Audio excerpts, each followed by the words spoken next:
Programa dedicado à sua saúde, bem-estar e prevenção. Está no ar o consultório. Obrigada por estar desse lado. Vamos começar esta primeira meia hora a falar com os cuidados que devemos ter nesta altura do verão, com a nossa visão.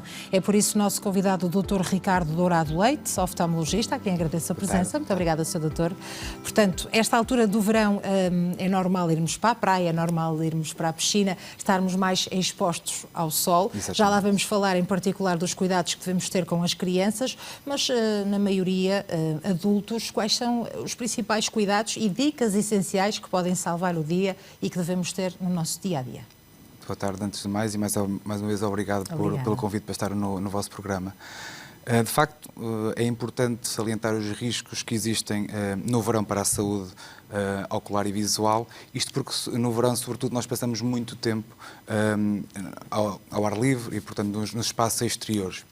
E muitas vezes não temos consciência, de facto, de quais são os riscos, o modo como podemos evitá-los e o que fazer perante algumas situações mais perigosas. Os principais riscos que existem no verão para a saúde visual decorrem e advêm da exposição à luz solar que tem no seu espectro luminoso radiação ultravioleta, que pode ter efeitos nocivos a curto prazo, uns mais benignos e transitórios, ou então a longo prazo cumulativos, que podem trazer consequências mais severas, mais graves para a nossa visão. E, portanto, sobretudo, é importante saber como nos devemos proteger da luz solar. Claro que a medida mais importante e genérica será evitar a exposição ao sol nas horas mais perigosas, nas horas críticas, idealmente evitar entre as 11 e as 15. E depois também usar tudo aquilo que são as proteções que temos disponíveis. Nas crianças devemos privilegiar, antes de mais, um bom chapéu com abas largas e depois na população em geral e também nas crianças também é possível utilizar os óculos de sol. Óculos de sol estes que devem ter qualidade certificada e garantir uma proteção máxima para a radiação ultravioleta. É por isso que é importante salientar que muitas vezes as pessoas usam óculos de qualidade duvidosa, sem certificação. Isso pode ser ainda mais perigoso do que simplesmente não usar nada. Nós temos fisiologicamente o reflexo de constrição pupilar, portanto a pupila fecha em ambientes de mais luminosidade e exatamente para a nossa defesa, para limitar a entrada da radiação ultravioleta no olho e os seus efeitos mais perigosos.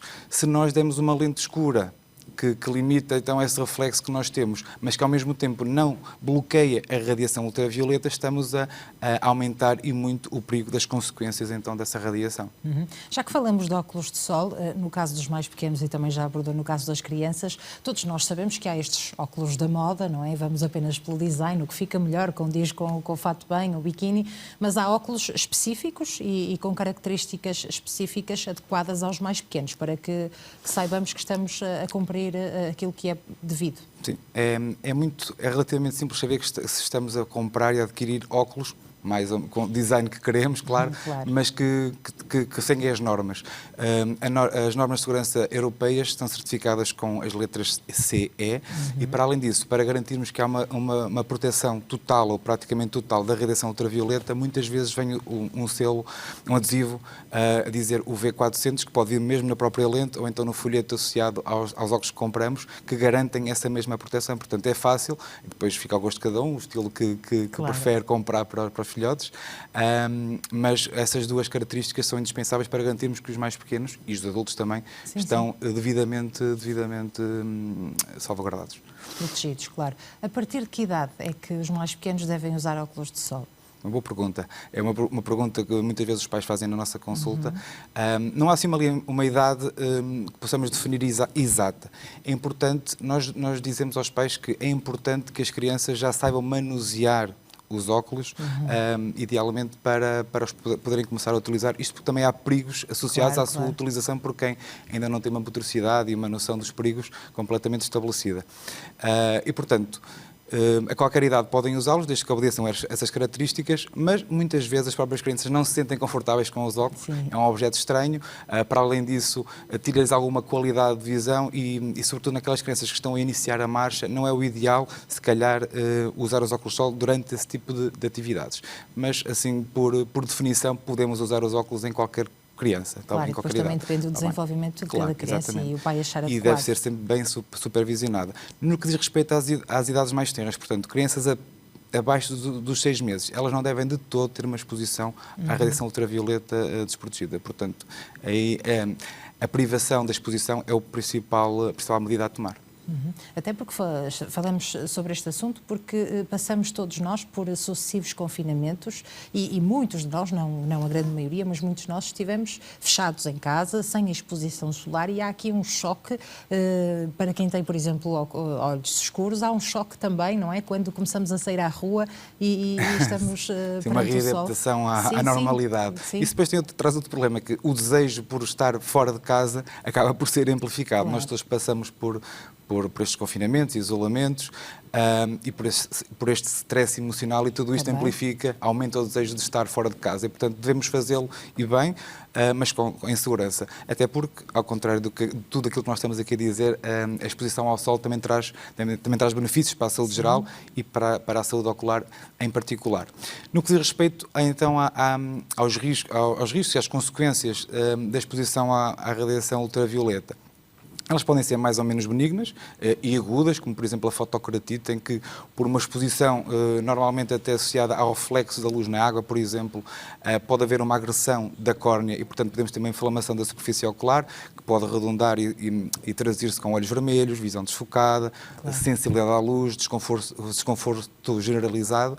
Portanto, é uma entidade clínica muito frequente e que devemos saber identificar e tratar, e recorrer ao oftalmologista sempre que precisarmos. Esta é uma entidade clínica mais benigna e transitória normalmente. Temos coisas aí mais graves que podem também advir daí.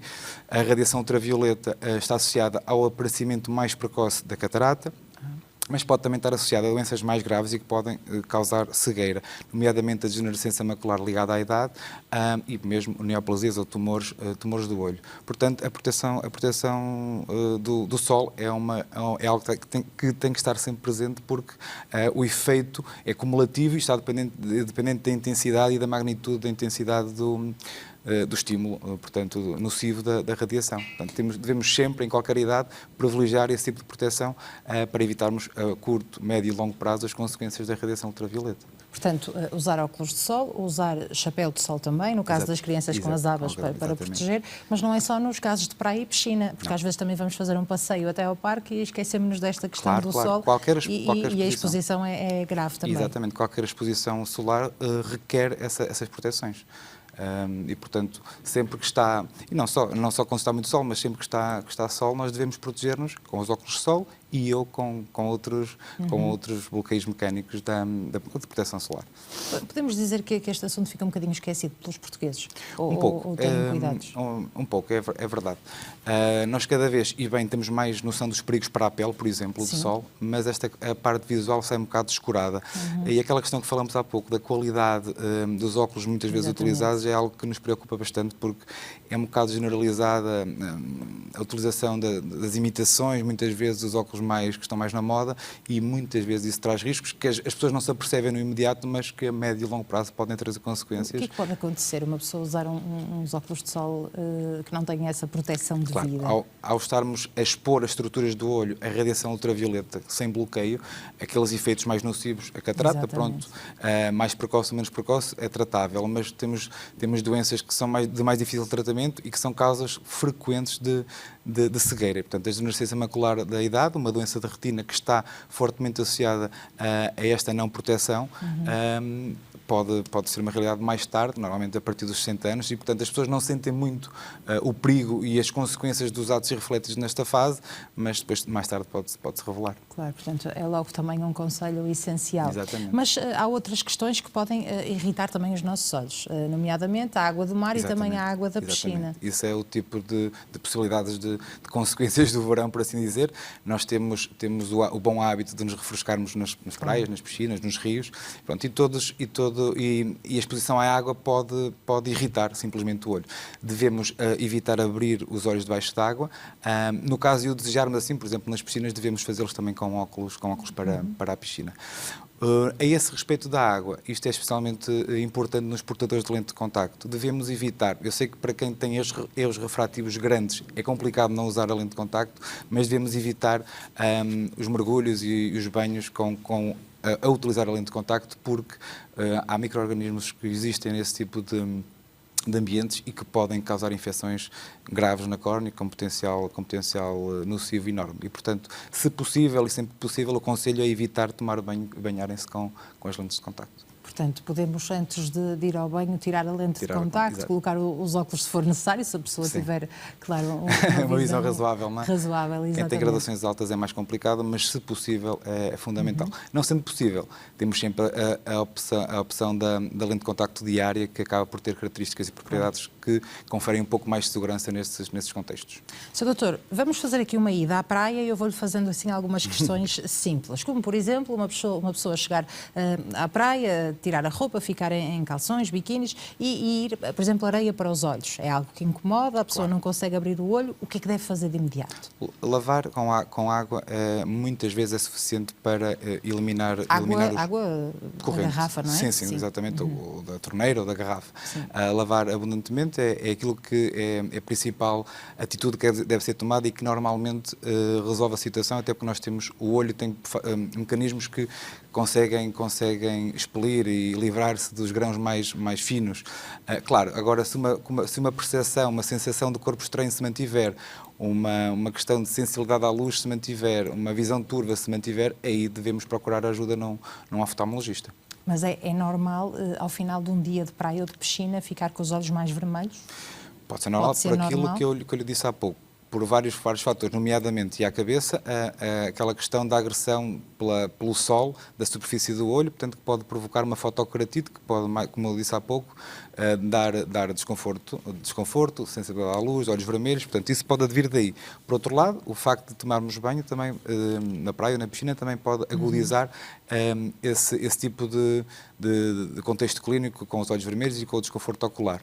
E depois temos todo um contexto de alta temperatura, de baixa umidade, que também predispõe à secura da superfície do olho e, portanto, isso são tudo questões que redundam nos tais olhos vermelhos e muitas vezes desconforto ocular ao fim de um dia de praia. É excessivo, por exemplo, ao final de um dia de praia, limparmos com soro os olhos, mesmo não sentindo nenhum incómodo? Não é excessivo de todo, mas o soro fisiológico não é o substituto da lágrima mais apropriado. Devemos fazê-los com lágrimas artificiais, lubrificantes oculares, que têm uma composição mais parecida com a nossa lágrima, mais fisiológica e que acabam por substituí-la melhor e fazer uma reparação do epitélio corneano e do dano criado durante o dia de forma mais eficaz. Não sei se sou eu que tenho azar, mas normalmente quando uso protetor solar, por um descuido, passo no olho e também me acontece ficar a arder durante ali uns minutos. É outro dos perigos. É um dos perigos também, é um dos perigos, não é? Claro. E nesse contexto deve também lavar imediatamente, se justificar. E é por esse motivo que, sempre que possível, e se possível, devemos evitar colocar o protetor na pálpebra superior, porque muitas vezes é nessa altura que nós introduzimos no olho. Claro, e também estes cuidados todos redobrados com as crianças, principalmente esta questão do protetor solar, não é? Claro, porque tem tendência logo a colocar a mão nos olhinhos e depois pode exatamente, também... esfregar e o protetor ter contacto com o olho. As crianças devem estar sempre bem protegidas com protetor solar, por vária razão, pela pele e também pelo olho e com os chapéus de aba larga. Aquelas que quiserem, e os pais também quiserem, associar os óculos de sol, porque de facto por um lado é positivo e por outro lado também eles ficam muito giros, claro. Também fazê-los de acordo com as regras de segurança que já falamos.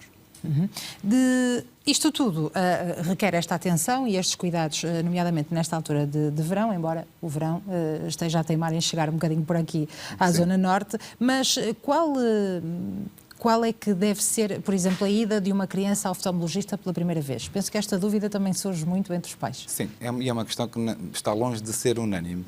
No mundo ideal, numa criança sem fatores de risco familiares, por exemplo, uma história familiar de um erro refrativo ou uma doença mais grave, nós gostamos sempre de observá-la pela primeira vez pelos 2 anos de idade. Mas o que eu digo sempre é que numa criança que não tem queixas, nem há suspeita dela ver mal, pelo menos não ultrapassar os 3, 4 anos, está bem? Porque é uma idade muito importante em que ela já colaborou muito bem e que quando identificamos alguma coisa, é uma idade em que quase sempre é tratável aquilo que existe. E, portanto, não deixar ultrapassar os 4 anos, isso é uma mensagem importante. Idealmente, aos 2 anos, se for possível, é a altura que nós gostamos pela primeira vez de ver uma criança. Claro, crianças têm fatores de risco familiares, uma história familiar pesada, ou que já levantaram suspeita por algum motivo, ou porque os pais acham que elas veem mal, ou porque os pais pensam que ela tem um estrabismo ou algo mais grave, devem recorrer na própria altura. Se não houver nenhuma suspeita ou queixa, os 2 anos é assim quando nós gostamos de vê-lo pela primeira vez, mas no limite, os 4 anos é assim a mensagem principal, que é para as pessoas, que é para os médicos que costumam referenciar as crianças. Normalmente os pais estendem esse tempo até à altura em que vão para a escola, não é? A idade escolar, e depois, quando as crianças não conseguem ver para o quadro, por exemplo, é que ficam um bocadinho mais atentos e procuram ajuda médica. Exatamente. É um timing, é um momento que os pais ainda guardam para levar pela primeira vez o filho ao oftalmologista, e muitas vezes só mesmo depois de entrarem na escola que os pais levam. Mas aí, por vezes, já é tarde demais, nomeadamente numa ambliopia anisometrópica, que é uma ambliopia que surge porque há um erro refrativo assimétrico. Portanto, o que importa salientar é que o rastreio, por definição, identifica coisas que não dão sinais. E, portanto, porque se derem sinais, se desse sinais, as pessoas acabam por ir ao oftalmologista ou outra especialidade quando as doenças dão sinais. Um rastreio serve para identificar coisas que de outra forma não seriam identificadas e, portanto, vou-lhe dar um exemplo muito prático. Uma criança que veja 100% ou veja totalmente bem de um dos olhos e no outro olho pode não ver nada ou quase nada. Pode não dar qualquer tipo de sinal até muito tarde. E se nós formos só aos 6, 7, 8 anos ao médico, podemos depois não recuperar a visão daquele olho. E, portanto, se for mais cedo é possível até aos 4 anos, eu diria que virtualmente em 100% dos casos nós conseguimos recuperar a visão que não está garantida naquela altura. Há mais crianças a usarem óculos para ver nesta altura? Hoje em dia? Mais cedo, sim, porque há esta maior preocupação dos pais em há vários procurarem fatores que também concorrem um médico para esse oftalmologista. fenómeno. Há de certeza absoluta mais crianças a usar óculos, por vários fatores. Por um lado, há mais procura também, há mais consciencialização da importância do rastreio mesmo quando não há suspeita. Não é raro, todas as semanas nós oftalmologistas pediátricos damos notícias menos felizes, muitas vezes aos pais que vão simplesmente para um rastreio e saem lá com diagnósticos mais ou menos importantes, muitas vezes elas com óculos. Mas isso é um dos motivos, e depois temos o motivo da miopia. Portanto, a miopia é um erro refrativo que pode surgir em qualquer idade, até há crianças que nascem, raramente que nascem já miúpes, mas é um erro refrativo que está muito associado a fatores comportamentais. Portanto, hoje em dia, nós sabemos que a fraca, e agora em contraponto com os riscos que há bocado falamos, a fraca exposição à luz solar é um fator de desenvolvimento da miopia, que propicia o desenvolvimento da miopia. Portanto, o sol é um fator de proteção para o desenvolvimento deste erro refrativo e, portanto, hoje em dia nós acabamos por variedíssimos fatores de ter as crianças muito tempo fechadas em espaços muito confinados. Vou-lhe dar outro exemplo também prático. Um estudo recente mostrou que na Austrália a prevalência da miopia é relativamente baixa, porque as crianças, em média, passam por dia 3 horas ao ar livre, e nos países asiáticos, em contraponto, a prevalência da miopia é de cerca de 70% na idade adulta, porque as crianças ficam, e os adultos também, mas as crianças ficam cerca de meia hora só com exposição à luz natural.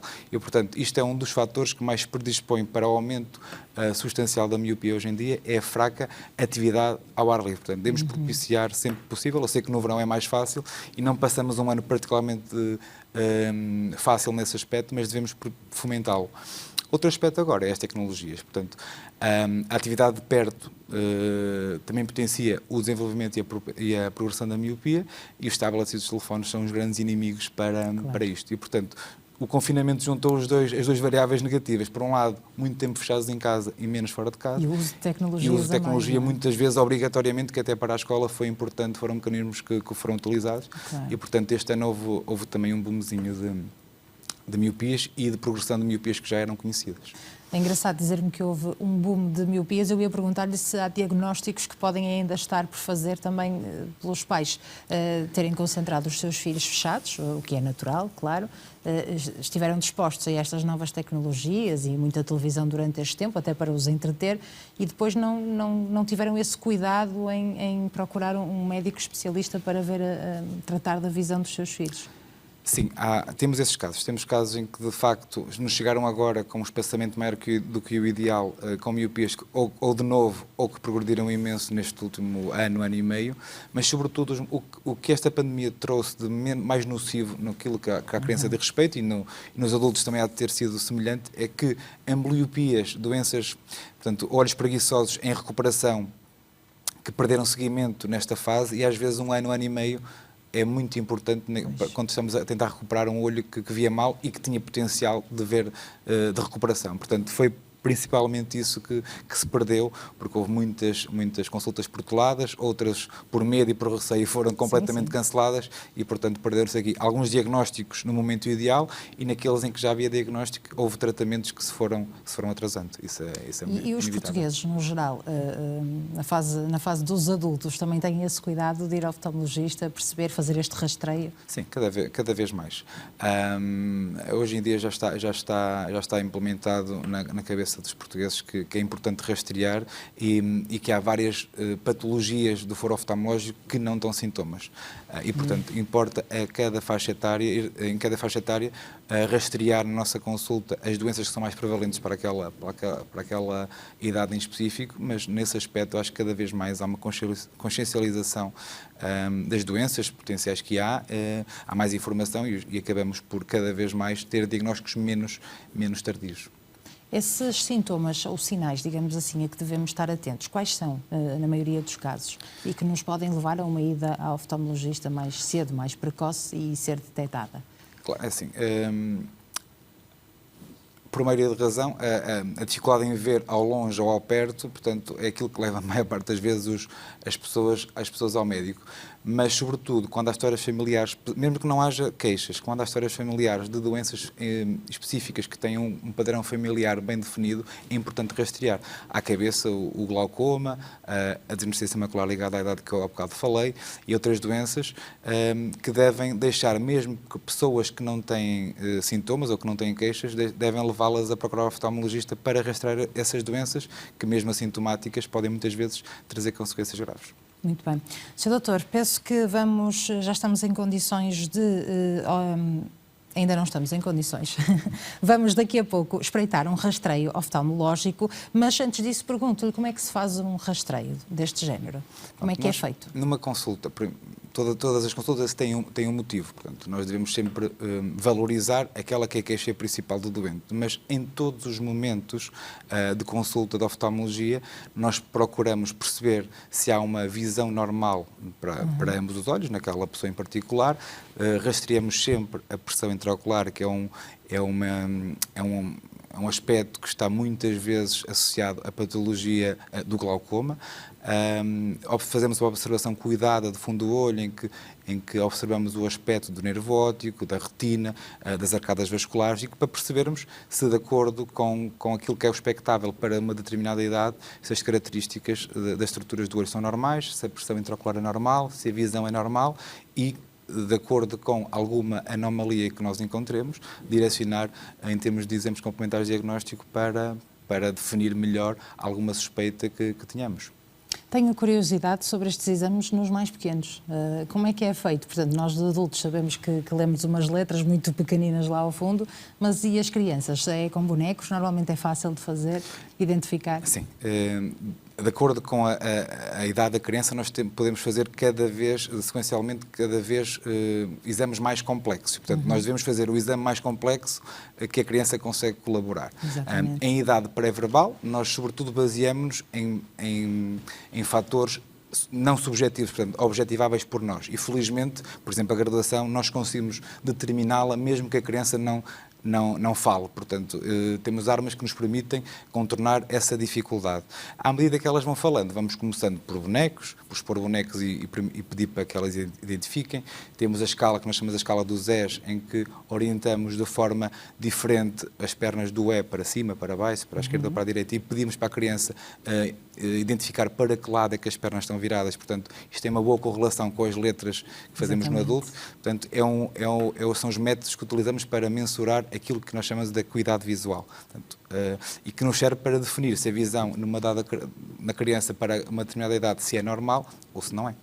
E cabe também ao oftalmologista depois incutir à criança o uso dos óculos, se for necessário, não é? É um processo de adaptação e há crianças que reagem melhor e outras pior, até claro. Tem a ver com os comentários às vezes dos coleguinhas nas escolas. Normalmente, como está habituado a lidar com estes casos, o que é que diz? É muito mais simples do que aquilo que as pessoas pensam. Exato. E Nós, que aquilo às que vezes os pais pensam. Que achamos que vai ser mais difícil. Por vários mais fatores. complicado. Primeiro, hoje já não há tanto aquele compromisso social da utilização de óculos. E por outro, quando as crianças precisam mesmo, elas acabam por se habituar muito facilmente, até porque a plasticidade cerebral da criança permite-lhes uma adaptação a qualquer novidade com muito mais facilidade do que aquilo que é o adulto. Portanto, quase nunca há resistência à utilização dos óculos por parte dos mais pequenos. Isso é um mito e os pais muitas vezes ficam muito surpreendidos com aquilo que é a rápida adaptação da criança. Muito bem. Portanto, estamos aqui a falar de um exame que é rápido, é fácil de fazer, não traz dor nenhuma.